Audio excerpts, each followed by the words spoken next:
Nang umidad akong 60, ang ngayon, maligayang maligaya ako.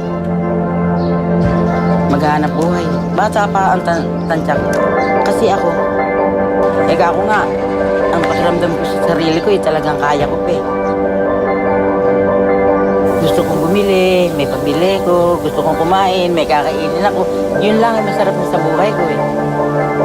Ang aming nakapundar, nagpapasalamat na ako at may panghanap buhay na kami.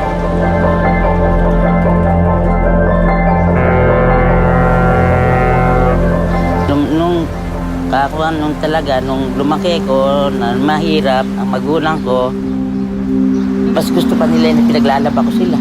Dahil sunod-sunod nga yung mga anak ng nanay ko. Hindi ko makakalimutan na ang mga ka-eskwela ko, kumakain ako, hindi.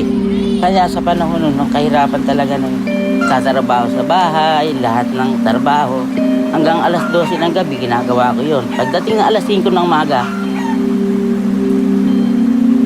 nadala ng kawalan, gusto kong mag-aral, hindi ako mapag-aral ng magulang ko kasi dala ng kawalan ng pera.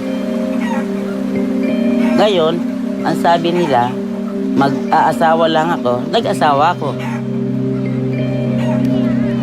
Nagsusunong ako ng isda hanggang sa, tinda na naman para kumita at mapag-aral ko mga anak ko. Ang mga anak ko, inisip ko talaga yung kaginawaan nila dahil hindi na abutin yung inabot yung pira. Ngayon, yung isa, nakagat ng aso, na dinala namin sa San Lazaro, hindi rin namin na-survive na mabuhay siya. Tumutulo laway ang sigaw niya, "Nanay, bigyan mo akong tubig." Ngayon, bibigyan mo naman ng tubig. Parang ibig kang kagatin. Sabi ko, naku, tatakot ako. Hanggang sa, yung isa ko, nilagnat. Yun din, namatay din yung anak ko. Ngayon, yung aking first year, 14 anyos, yun, hindi rin nakaligtas gawa nung dinala ko sa ospital. Na dinating nga sa akin, nakabaong yung anak ko.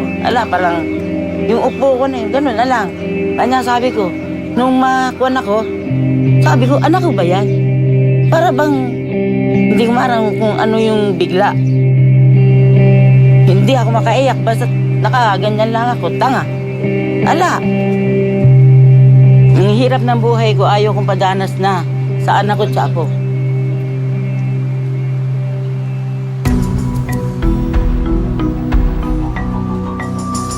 Ay nadaanan ko nga ang mga tauhan ng ASCII hanggang sa inalok nila akong puhunan. Ito, inabot ko na nga itong ganito.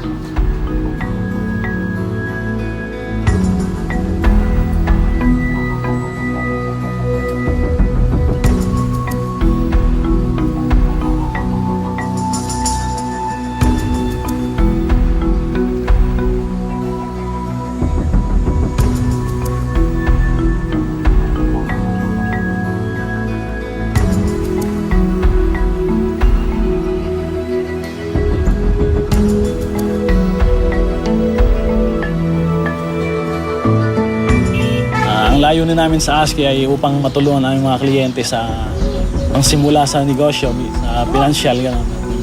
Dahil nagkakaroon kami ng mga trainings and seminar gano'n, para sa tinutulungan namin silang humanap ng mga buyer ng mga produkto nila. Halimbawa, yung palay, mahanap kami ng mas mataas na presyo para doon sila makapagbenta.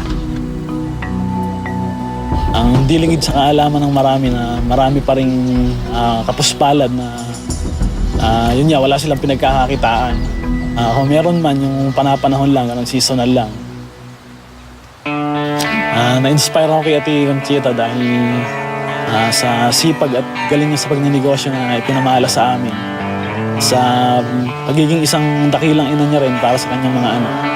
Sa tibay ng mga loob niya na nalagpasan niya mga pagsubok na yung dinaanan na simula sa talagang down na down siya, muli siyang nakabangon sa hamon ng buhay.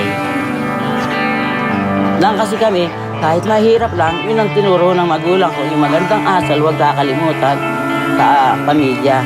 Kaya ang kayamanan, mananakoy rin. Pero yung pinag-aralan, hindi pwedeng nakawin ng tao. Kasi asa sa inyo na ang ikabubutin nyo kapag kayo marunong. Yung bang, ito, kundar ko ito, sabi ko sa mga anak ko, mahalin nyo ito dahil ito, Pinaghirapan ko talaga, pinundar ko yan.